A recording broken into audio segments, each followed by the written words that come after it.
What's going on, everyone? Welcome to baddestchaplain.com.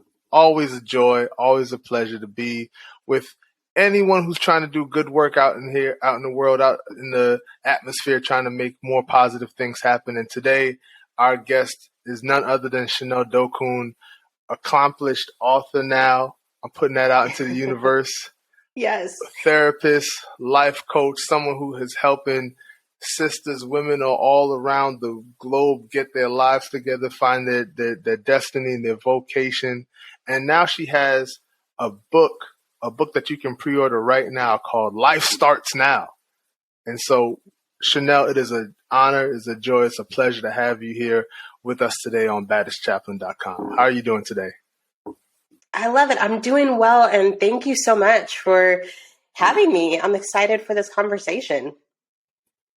Oh, as am I. I'm just so excited whenever I see people are, like I said, putting together, like a step-by-step booklet for people to really help get their lives together and help figure out what they want to do. Because I think the pandemic gave a lot of people a lot of time to really think and try to sort things out. So I feel like this book is going to be something that's going to help a lot of women take it to the next level with whatever they're doing, and just excited to see where this goes for sure.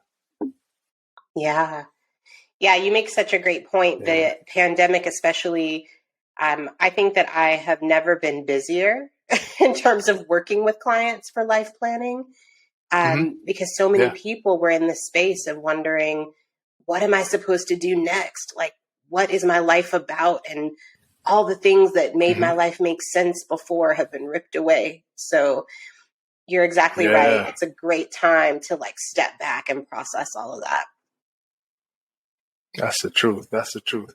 I've come to really believe that light shines brightest in the dark. It's something I've preached about. It's something I talk about a lot in a way to try to share the optimism in a very difficult time in history that we're all living through. And I see that Life Starts Now is aimed toward changing women's lives. So I want to ask you, Chanel, how critical a moment is this moment? Like where we are right now, we're recording, it's July 2022, so midsummer 2022. How critical is this moment right now? And why do we need inspiration and affirmation right now?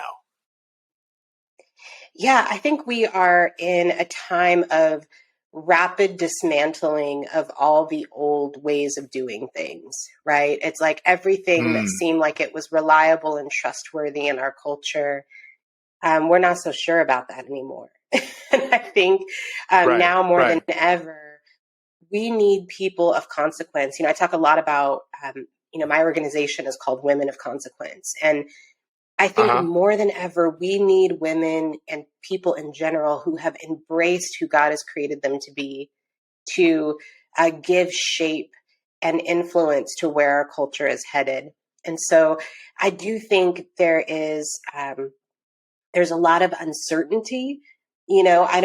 People are suspicious of the vision of thriving that has been presented to us, what it means to live a good life. We're kind of going I don't know if that Kardashian way, I don't know if that's what I want. Is that what we're all headed to? And so I think that people are hungry for an alternative. So I love that language that you're using of that light in the darkness. I think that is the opportunity, the invitation, and I'll go even stronger to say, I think that's the call. That's the demand of the moment, is for us to become people of consequence in the midst of this darkness. Absolutely. Absolutely. So do you ever find yourself in the midst of this darkness needing your own advice? Do you ever have these sort of physician heal thyself moments where you're like, I can tell this to someone else, but now I got to tell this to me? Yes, today. A few minutes ago. Yeah, I was like, what time is it? No, it's real talk. We, this is something that your audience might appreciate. I have been wrestling with my own hypocrisy in the midst of releasing this book, right? Because I am in the space of constantly trying to call people to a life of consequence, to reject worldly significance, to, recognize that your ordinary life is enough and it's meaningful, and you don't need to have success by the world standards. And also, I would love if my book is a bestseller, right? So it's like this interesting for sure conflict of how do I build a platform? How do I get this word out there? And it's mainly because I think it's helpful, but I've had to daily go back to my book and really say, like, God, what have you called me to? That's the other part of this is when I don't know if you have a lot of artists in your community who will be listening, but, probably even anyone that's in ministry, when you start to create something and you put it out into the world, you get this wonderful critique that comes. Oh, yes. And everybody has their expectations of what it's supposed to be, what it's supposed to do. And this week I've been hit hard by other people coming at me with what they thought I should have done through my book. Okay. And I've had to actually take a step back and so go back to my book and say, that's their calling. Like, that's what God has for them. Those are their talents. That's not you. Stop looking at somebody else's journey and follow your own. Like, have you been faithful with what God told you to do? And so I feel like that is 100% the space that I'm sitting in right now. Oh, I admire that just honesty so much. Because, what you're saying resonates with, when I was reading scripture this morning, I was reading through the parable of the talents, right? And each person got a different amount and had different callings to what they were doing. But it wasn't a matter of like, oh, I was supposed to do what you were supposed to do with it. You were supposed to do what you're supposed to do with it. I'm supposed to do what I'm supposed to do with it. And it's like having a sense of like accountability to the calling that was given to you, not the accountability of the calling that was given to someone else. I feel like people get that mixed up, and it's easy to just be a critic and say, you could have wrote about this. It's like, nah, you can. You should write about that. If that's what you feel, you should write about that. People just feel more empowered to criticize than to actually empower you in what you're doing, Right. Yeah. And we all suffer, right? Because I'm going to do a poor version of what she was, the person that I'm thinking about that I was having this conversation with. I'm going to do a poor version of her calling because that's not what I've been gifted with. That parable of the talents I love because God says, I gave to each of them according to what I knew they could be successful with. It's like it's like I gave one to you, I gave 3 to the other, but that's because I knew that you could do something with that. And so I think we have to hold on to if we truly are seeking real success, not worldly success, right? It's paying attention to what has God actually gifted me with, because if I am faithful to the thing that I have from Him, that's where I can't lose.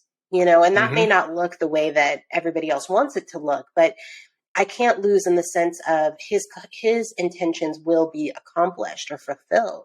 For sure. So, yeah, it's so critical that we, I always say, keep your eyes on your own paper. I love got to do it. Take us back to the grade school. For real, that's a real thing. That's a real thing. I want to talk a bit about the writer's journey. I'm about to quote Green Goblin. I'm somewhat of a writer myself, but like a lot of writers have this romantic view of the process, and then you get met with the reality of dread and distractions and straight up droughts sometimes. Like we all have this sort of like idyllic image of ourselves sitting at a typewriter or your laptop, or maybe in a cafe or in the woods somewhere, and that's not how it actually goes. So I want to ask you first, how long has this book been bubbling in you, and what was your process like from idea to publication? Wow. Okay. Well, I sat in the woods with my quill and my ink pot, and no. I did not do that. I've been working with clients as a therapist and as a life planner for about a decade. And so when you say the origins of this book, it really came out of the work that I've been doing with real people, like the breakthroughs that they're getting in private therapy rooms, this process has been available that way. And I felt this call always to write a book. I always felt like there was a book in me somewhere from the time I was a little girl. I wanted to be a writer. And my background, even before therapy, was in publishing. So there was something there. But this specific book, it actually came out of the pandemic. We, March 2020 hit. I went through a process that I talk about in the book, which is called like my Reclaim the Morning process. And so I was like engaging in this daily practice of listening to my own voice, starting to pay attention to the longings of my heart. And I was like, there's this book, like, you've got to do this. So that summer, I wrote my book proposal. By the fall, so this is, if people want to write, here's a good timeline for you. March, it started to seriously get in my heart. By July and August, I was writing a book proposal. Clearly fleshed that out, got it to an agent that I knew. And I think we signed, we got the official acceptance for the deal in November of 2020. Let's go. Signed the contract in January. And then here we are. So, it takes time, right? The book's coming out August, 2022. Got you. So it's been a couple of years, but really the content's been sitting in my life, I guess I would say, for longer than that. That's it. And also, as if the degree of difficulty needed to be anteed up, you're doing this with a child at home. Like how? I think about that. Like right now, I'm full transparency. I'm recording in my home. My boys are at the library right now because if they weren't at the library, I'd have two other hosts of the show. So how are you able to write this with the child? I'm saying this from not like a interrogative point of view, but really just like an amazement. Like this is a beautiful thing to do this while being a parent. Yeah. Literally the hand of God. I don't know, because not only did I have a child at home, I had a child at home through the pandemic where he was doing remote learning. So when we were writing this, it was his kindergarten year. And if you've met kindergartners, they are terrible at online school. Like that's not their strong suit. So I was in kindergarten also while I was writing this book. Oh, for sure. Trying to get my colors on, you know what I mean? So it was rough. I think just, really as a true practical answer for that too, because I know there are some people who they have a book on their heart and they're like, I don't have the luxury of time. Or, right. That's a really privileged space, right? For sure. And I think just it's grace for yourself and consistency. Like I wrote every day. I would wake up early, 5 a.m. I would have my Reclaim the Morning time, quiet, processing, praying, those things. No doubt.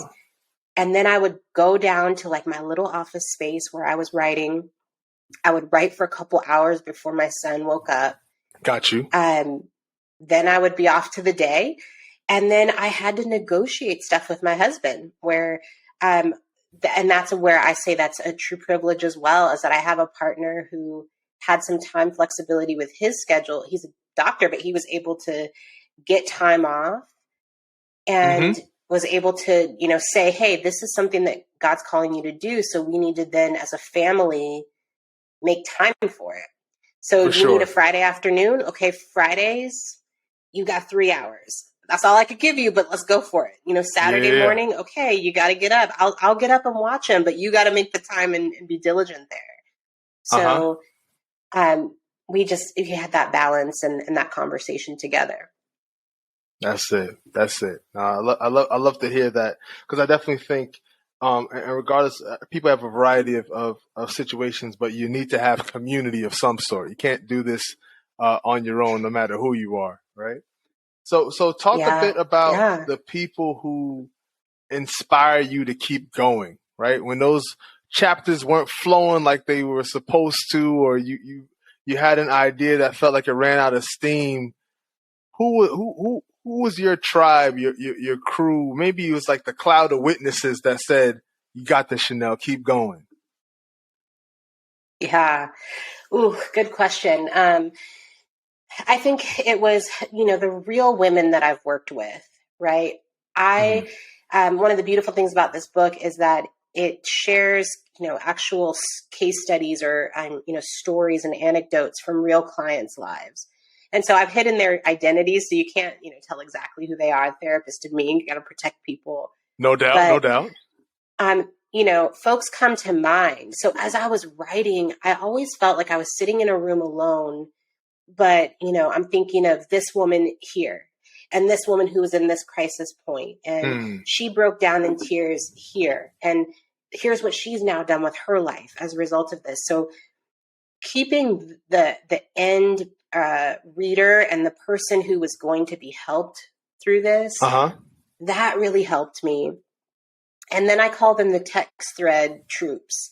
I have, there's like 4 or 5 girlfriends who we kind of went through church together in New York for about a decade or so. Come on. And they're all in different phases of life now. We knew each other when we were single in the city, and now they're all married and have kids, and we're wrestling with the same stuff. And so they've known me. And I would just send those messages to them like, it's rough today. And they were, they're great at just reminding me who I am. I think we all need someone in our life who, doesn't gas you up in a false way, but someone who can just say, here's what's true of you. Don't forget what's true of you. Yes. And that kept me centered. That's it. When you said that line, like they see what's true of you, and to show what's true of you, it made me think of, maybe I got a lot of like Angela Bassett on the brain, but Angela Bassett has this great line in Black Panther where she's speaking to T'Challa and says, "Show them who you are." And I feel like that's what your tribe was doing for you, like show them who you are. Yes.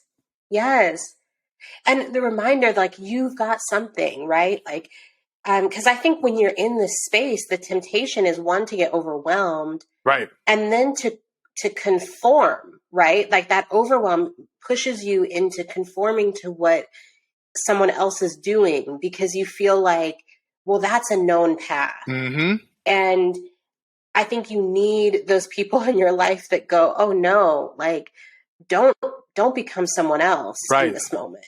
Right. You need to show them who you are. And that's exactly what they did for me. Exactly it. Nobody can be you but you, for real, That's exactly it. Yeah. So what do you think are some of the biggest stumbling blocks in your experience, whether it's personal or professional? What have you seen has served as the biggest stumbling blocks for people in terms of finding their purpose? Like what trips people up most often? Yeah, I think that the biggest stumbling blocks are probably things like that temptation to conform. They have there's not a lot of affirmation and validation along the way when you're trying to be unique. Yeah. Right? Like you don't have anything outside of yourself to necessarily validate that that's the right way. So people get tripped up in that space. I think inertia, just getting comfortable doing what you've always done. Right. It takes incredible energy and courage to live out your purpose. And so people often don't have those things. Yeah. And so they get stuck there. And then I'll probably say, one of the other big obstacles is, honestly, it's just fear. It's Talk about it. Fear of doing something different. Yeah. Right. And so I think that fear can paralyze us. And we end up just staying stuck. That's it. That's really it.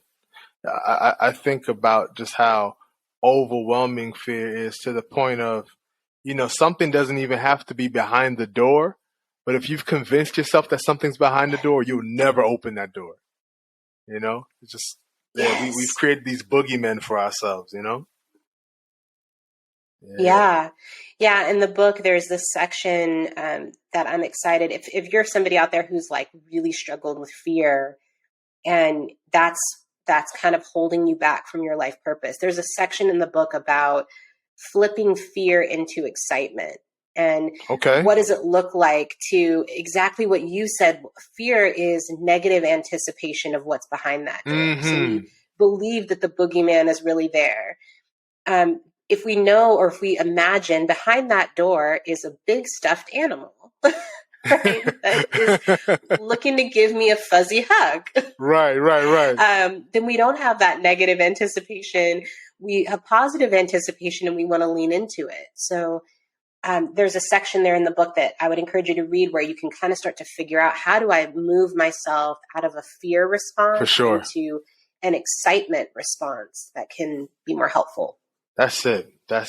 You know, I had someone give me game the other day, and it was saying something along the lines of, imagine if instead of motivating yourself by dread, you motivated yourself by joy. And that pushed my hairline back. I couldn't believe that. Because that's so seldom. And I'm an optimist. I've got to take that. I'm telling you, like, I'm an optimist, and yet still, that's so hard for me to be motivated by joy. I get much more motivated by, oh, this ain't going to work out, than by, oh, look how beautiful it will be if it works out. It's wild. It's truly wild. Yeah. So motivated by joy. You got to be motivated by joy. But when you look back at your own life and you think about your experiences, whether it's a single experience or just sort of like a collection of experiences, what do you look back now, especially at this point? You know, we're a couple of weeks ahead of the launch of this book, Life Starts Now. What do you look back in terms of saying these experiences were crucial? Like, I wouldn't necessarily be where I am right now if not for these experiences. Which ones stick out to you? Wow. Ooh, wow. Okay, so there's like 50 of them. How do I narrow that down? I'll say one is a moment that I talk about a lot with my mom. It is the moment that I was little. I didn't have any concept at the time of what it would mean. But it was a moment in a bookstore with my mom, and she had paused, and she used to take me to bookstores to celebrate or to, treat yourself. Right. Love it. Whenever I did something well as a kid, I got a new book. And she asked me, Chanel, what do you want to be when you grow up? And I was probably like 8 or 9. And I remember looking at her and I was like, I want to be a writer, or I want to be a TV reporter. That was my goal. And I was all excited by, all the books in the store. And I remember looking at her and her eyes glazed over. And I pulled on the hem of her dress and I was like, Mom, where'd you go? Yeah. Like you disappeared mentally from me. Right. And she said, I think that's so great that you want to be a writer. And she said, I never knew who I wanted to be. No one ever asked me. Come on. And she, you could tell she just became more and more distant. And she's like, I thought that if I just kept living my life, eventually it would come around to me. Like I would get my turn to live my life. Come on. And she's like, but that time never came. And, my mom has since passed away. She died about 10 years ago. Got you. And I think her life is incredibly meaningful, but seeing her eyes still, that motivates me to do what I do, because I think about all of the women who no one ever asked them about the life that they wanted. Nobody said, who do you want to be? Why did God put you here? Mm-hmm. And they keep thinking, eventually it'll be my turn. If I could just, if I help everybody else, if I take care of my kids, if I help my friends out, if I serve the church, and if I'm diligent in all these spaces to which I've been called, then maybe it'll be my turn. Right. And then they never get their shot. It's a fact. So that's where I am, is like, I feel like my life is really rooted in this commitment to saying that I'm going to be the person to ask that question. I don't want anybody to ever feel like my mom, where they say, no one ever asked me. And, obviously I want to help people get the answer to it For too. sure. So that's probably, that's the biggest framing one for me. Absolutely. One other one that I'll share, and I think this is helpful maybe for some of the folks who are listening, is I used to work in publishing. I worked at House Beautiful magazine for a little bit at Hearst. Yeah. And I definitely was feeling myself. I was like, it was like my dream. I wanted to work in publishing. I made it. I was in Manhattan. And I distinctly remember this moment of standing in Rockefeller Center. My magazine built like a life-size kitchen in Rock Center where the Christmas tree goes. And we would host parties. Yeah. And so we were having this industry party. There's velvet ropes. And I remember all these tourists looking, because about 350,000 people walk through Rock Center every day. So people were staring like, who's she? And I thought I was so such a much because I'm behind the ropes. And I thought, oh, you've done it. Like, you're living the life. And that thought was immediately followed by, this is so unfulfilling. This is not enough. Yeah. And I think to get to that place where you go, oh, I got the thing I thought I wanted. Right. And that the world told me like mattered. Right. And then I'm like, no, this is actually, it's insufficient. Like, there has to be more. And so that sent me on a journey of going, like, I think that was God's like invitation for me to get back on track with like, well, it might be a smaller life than that. But it'll be one that is more fulfilling to you because it's actually what I created you to do. So he started to invite me into something new. That's it. That sounds like a healthy interruption. Yeah. I love that. You're the king of like the one-liner phrases. I'm loving these. I gotta write all these down and like journal about them later. We're trying to share some gems today, share some gems. Yes. So what would you say is your chief hope for women that read this book? What is your hope, your prayer for them, that the way in which this book will impact their lives and their trajectory and their own self-discovery? Yeah, I hope that women will feel affirmed in the discontent that they're feeling. Like, literally, if every woman could read it and go, oh, I'm not crazy and I'm not alone. For real. That other people feel this way too. For real, like, though. No one has, figured out how to make life work. So For real. It's okay. I'm not just like the only one that's sitting over here drowning. And then beyond that, I hope that they'll feel inspired to own their own stories. And I know that's kind of very self-helpy and vague, but truly to say like, this is the story that God is telling through my life uniquely. It's different than anybody else's. And that's like a beautiful, redemptive story. And so if I could just put language to it, I can own that with pride, and I can get rid of some of this like angst and anxiety that tends to drive our lives. So that's my hope, just a radical acceptance of who you are and an appreciation of what God has done through you. No, I love that. I think that's a timely mission. We're in a season where there are so many folks hoping to discover themselves and really get a deeper sense of connection to self. And I really think that what you're doing is just important and incredible work. So I want to thank you on behalf of your entire audience. Folks who are really going to have their lives changed by this new book, Life Starts Now. So Chanel, I know the book is available now for pre-order. Is there like a specific place where people can follow you and sort of like be a part of that journey toward the release of this book in August? Yes, absolutely. So you can purchase the book anywhere books are sold. There's like a paperback and an ebook and, audiobook. So however you listen to it, there's a way for you. And then they can follow me if you go to my website, which is chaneldokun.com/life starts now. There's a great page there. And I want to encourage anybody that, especially if you're pre-ordering the book, we have some bonuses for you. So if this is like something where you're excited about the content, I know August is, a little ways away for some people when it's actually going to be in their hands. So you can download the first 3 chapters. You can start reading it today.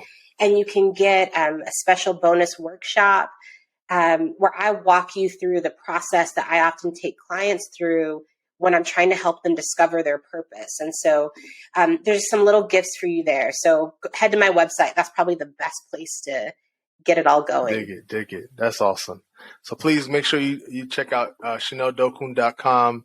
And Chanel, it's been an honor, a joy, and a privilege. Thank you so much for hanging out today and just getting a chance to just chop it up about your book. I got to say this on air for on record. Just incredibly proud of the work you're doing. So keep on keeping on, for real. Thank you. Thank you so much. Of course. All right, y'all take care. You know what it is. BaddestChaplain.com. Follow us on Instagram, Facebook, TikTok, Twitter, all at Baddest Chaplain. All right, y'all. Till next time. Peace.